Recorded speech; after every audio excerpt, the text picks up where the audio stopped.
В Башкортостане с начала пандемии от коронавируса скончались порядка 2500 человек. Из них большая часть – это пожилые. За последние сутки зарегистрировано 668 новых случаев заражения и 36 умерших от COVID-19. В стационарах находится 982 человека, в том числе в возрасте 60+, 621 пациент. Для непривитых пожилых граждан теперь действует режим обязательной самоизоляции. Почему прививка лучше, чем карантин, и не опасно ли вакцинироваться в пожилом возрасте, узнавала моя коллега. Соцработник Октябрьского района, откройте, пожалуйста. Спасибо.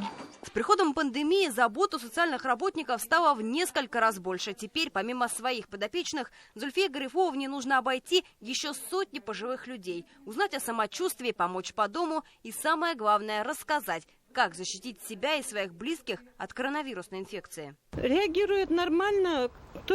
У кого метадвод, они не хотят. Очень редко, конечно, грубят. А так, в основном, люди хорошо реагируют и хотят вакцинироваться.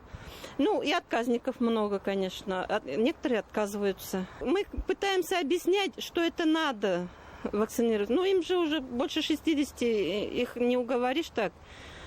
Кто хочет, тот хочет. С 13 октября в республике ввели обязательный режим самоизоляции для невакцинированных пожилых людей и страдающих хроническими заболеваниями. Посещать магазины, аптеки, медучреждения, банки, салоны связи они могут каждый день, но всего лишь 2 часа с 11 утра до часу дня. Получайте, пожалуйста, и надо будет вакцинироваться желательно. Конечно, будем.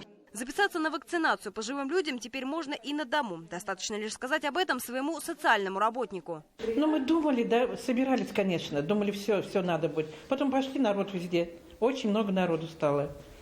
И хорошо, что пришли социальные работники и нам предложили дома делать. Мы очень рады за это. Нас и обязывают надо бы, да.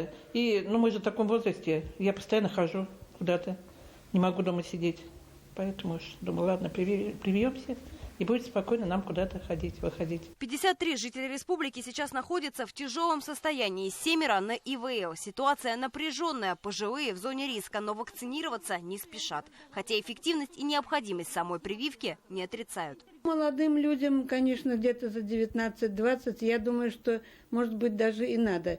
Если работа связана или учеба, или с людьми. А я в полной изоляции, я никуда не хожу, я не могу ходить. В больницу я не могу. Вызовешь, почти ничего не помогают. Ничего, бегом, тык-тык-тык, я понимаю, некогда им. Но мы-то при чем? Так что я вакцинироваться пока не буду.